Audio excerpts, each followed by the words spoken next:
Salut, moi c'est Oscar, et je suis parti dans mon van aménagé à la recherche des meilleurs spots et des meilleurs paysages de France pendant ces 2 derniers mois.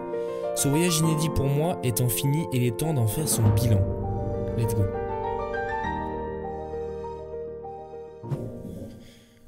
Hola. Pourquoi je parle espagnol moi, c'est... Bonsoir les amis, bonjour, bienvenue dans cette nouvelle vidéo. J'espère que vous allez bien. Vous l'avez vu en intro, on va discuter de mon bilan en van durant ces 2 derniers mois. C'est parti, let's go, en avant, vamonos. J'arrête tout de suite les langues, c'est insupportable. Mais avant tout, nous allons commencer par les chiffres pour bien mettre en contexte. Durant mon voyage, j'ai pu visiter 53 villes ou des lieux importants dans 9 régions différentes sur 12 possibles, uniquement les Hauts-de-France et la Nouvelle-Aquitaine, que je n'ai pas malheureusement pu visiter par manque de temps et de budget aussi. Ça marche beaucoup. Concernant mon budget, j'avais un budget par mois de 870 €. Donc on comprend l'assurance, l'essence, les courses et les petites merdes type péage ou des petites galères mécaniques. Voilà, par exemple. Voilà, ça c'est pour les chiffres, à peu près pour remettre dans le contexte. Et maintenant, on va voir sur ce que moi, ça m'a apporté, ce que j'ai apprécié durant ce voyage et ce qui est quand même le plus important dans cette vidéo, bilan. Une des choses que j'ai le plus apprécié, c'est évidemment ce côté de liberté, ce côté de aller où tu veux, quand tu veux, tu peux te poser où tu veux, à tout moment. Et ça, c'est quand même un sentiment incroyable. Et aussi avoir le sentiment que, en fait, le monde, c'est un petit peu ton petit jardin, tu fais vraiment ce que tu veux et ça, c'est quand même incroyable. La prise de confiance, ça m'a beaucoup apporté. Quand tu es seul pour gérer, par exemple, certaines galères ou pour faire ton propre emploi du temps, parce que si tu bouges pas, bah, juste, tu ne bouges pas, vraiment, c'est ta journée nul quoi. Tu deviens tout de suite un peu plus adulte, un peu plus responsable. J'ai pris beaucoup plus confiance en moi et ça c'était incroyable. Les économies, bien sûr, en van, bah, tu fais des économies parce que tu as un autre mode de fonctionnement, un autre mode de consommation. Voilà, moi par exemple je ne mangeais pas à la semaine, je faisais pas des courses à la semaine, c'était toujours au jour ou tous les 2 jours, donc ce qui fait que je réduisais vachement mes courses. Pareil sur les économies d'eau, des douches, bah, je peux vous dire que la douche froide, ben c'était pas très long quoi, pour le coup vraiment c'était vraiment très rapide, donc économie d'eau pour le coup. Et puis vu que tu es tout seul et dès que t'as plus d'eau, bah, c'est à toi de le changer, c'est à toi de vider tes toilettes, de tout faire, bah du coup tu fais un petit peu moins les choses petit à petit, donc tu fais beaucoup d'économies et tu as un autre mode de fonctionnement, un autre mode de consommation qui est hyper important et que moi par exemple personnellement je vais appliquer sur ma vie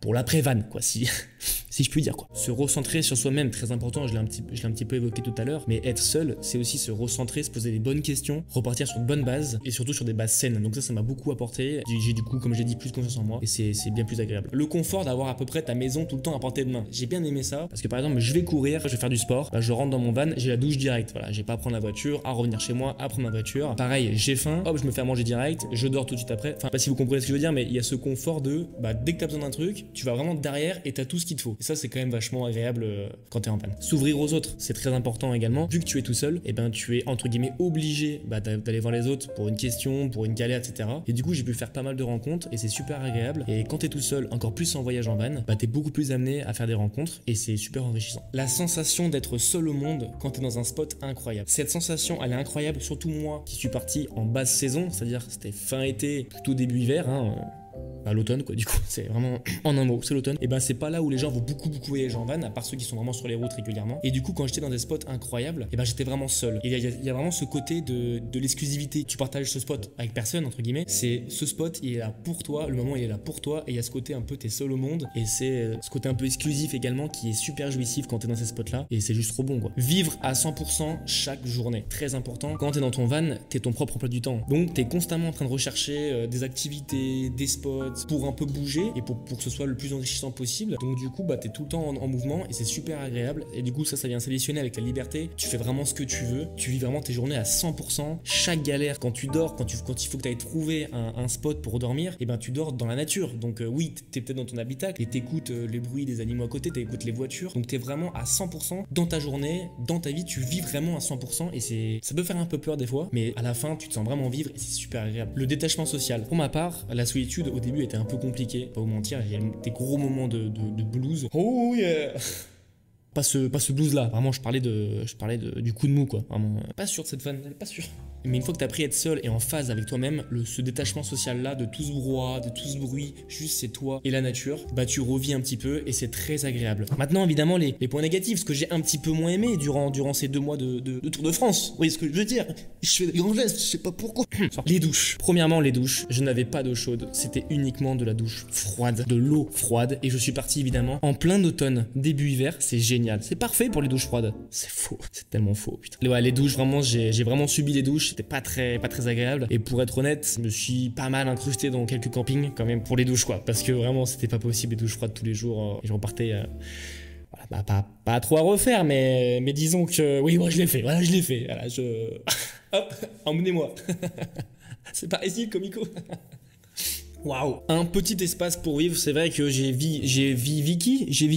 bonsoir. J'ai vécu dans un 6 mètres carrés pendant à peu près 2 mois et au début c'est bien, t'es dans ton petit cocon, mais très vite, c'est très vite le bordel. Si tu ranges pas un truc, tu marches sur tes affaires, tu te tapes de partout et j'avoue que c'est pas super agréable de vivre dans un 6 mètres carrés pendant 2 mois. C'est un petit peu longué. Rien que pour une lessive que je vais dans un lavomatique, comment ça s'appelle ça? Un lavomatique. Quand je vais dans un lavomatique du coup et que malheureusement ça sèche pas très bien dans le sèche-linge, et du coup je sèche vraiment dans mon van. Et je peux vous dire que dans un 6 mètres carrés, ça foire, hein, ça pue un peu, c'est un peu dégueu. Pareil quand il pleut et qu'il faut sécher ses affaires, tu sèches dans ton van, t'es obligé. Et là le 6 mètres carrés se fait vraiment ressentir et c'est pas du tout agréable. Les toilettes sèches. Alors les toilettes sèches, je vais pas vous mentir, je les ai pas utilisées beaucoup de fois non plus parce que moi c'était plutôt... voilà quoi, dans la nature quoi. Ou dans les restaurants, ou dans les campings. Oui, toujours en totale illégalité, oui bien sûr. Mais le peu de fois où j'ai fait mes besoins dans les toilettes sèches, où j'avais pas le choix, dans une ville, vraiment...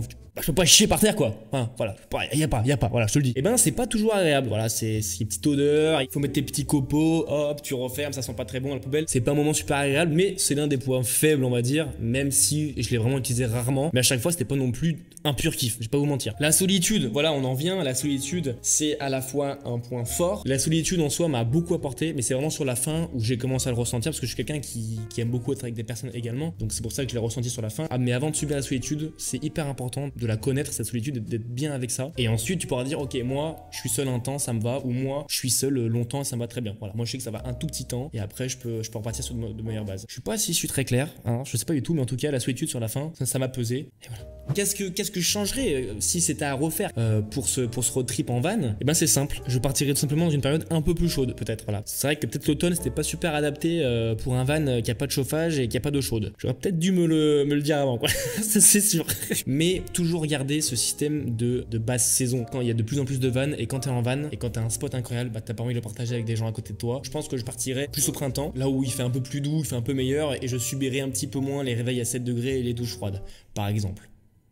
Ah, j'en pouvais plus à la fin. Partir moins longtemps, peut-être. Moi, je suis parti 2 mois. La solitude commençait à être un peu pesante. Je suis une personne qui fonctionne de partir sur des courtes durées, sur courte durée, donc peut-être 1 mois et demi maximum, et réitérer plusieurs fois. Et l'une des dernières choses que je changerais, je pense, c'est d'être un petit peu moins speed, parce que j'ai tourné énormément de vidéos. Je pense que j'ai dû tourner entre 8 ou 10 vidéos durant mes 2 mois, ce qui fait une vidéo par semaine. C'était un gros rendement, donc c'est super. Je me suis éclaté à faire les vidéos. Mais en revanche, il y a ce petit côté de tu profites pas à 100% de où tu es. Constamment en train de monter, de filmer, etc. J'ai surkiffé, il n'y a aucun problème à ça. Mais il y a ce petit côté de t'as peut-être pas autant profité que quelqu'un qui ferait pas de vidéo, par exemple. Donc voilà, peut-être prendre plus le temps. Et c'est très important de prendre le temps.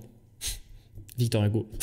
Pour conclure, déjà merci beaucoup d'être resté jusqu'à la fin. Si ça vous plaît, n'hésitez pas à vous abonner, à lâcher un like, c'est très important pour moi et c'est très important pour me motiver pour la suite, tout simplement.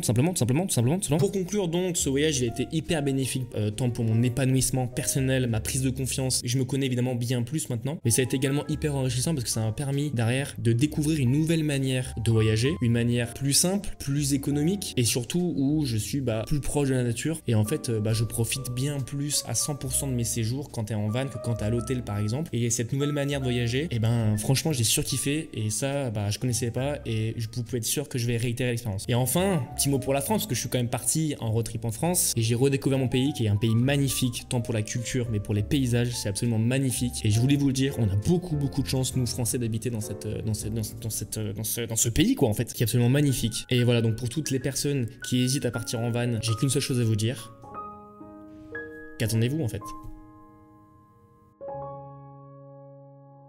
Voilà les amis, merci beaucoup, c'est la fin de cette vidéo, de ce petit bilan, j'espère que cette vidéo vous aura plu. J'ouvre juste une parenthèse, je tenais à remercier la marque Sako, qui est une marque streetwear, skatewear de vêtements, qui m'a accompagné du coup durant tout mon séjour en van et qui va continuer à m'accompagner dans mes autres vidéos. Donc merci beaucoup à la marque Sako. Si ça vous intéresse, je vous mets le lien en description, c'est la top qualité, n'hésitez surtout pas à aller voir, c'est juste incroyable en fait, c'est juste fou. Parenthèse fermée, merci beaucoup d'avoir regardé cette vidéo. On se dit à la prochaine. Voilà, le road trip en van est terminé, ce sera pas la fin des haricots. des barres. Ce sera pas la fin des vidéos en van, il y en aura juste un petit peu moins. Moi, je vais bosser sur d'autres concepts maintenant. J'espère que ça va vous plaire. Il y a plein d'autres surprises, plein d'autres concepts. Je suis hyper impatient. Merci beaucoup de m'avoir suivi. Merci à vous de tous vos retours. Vraiment, ça m'a fait chaud au cœur et je suis très content de ça. On se dit à la prochaine. Prenez soin de vous. Ciao, ciao.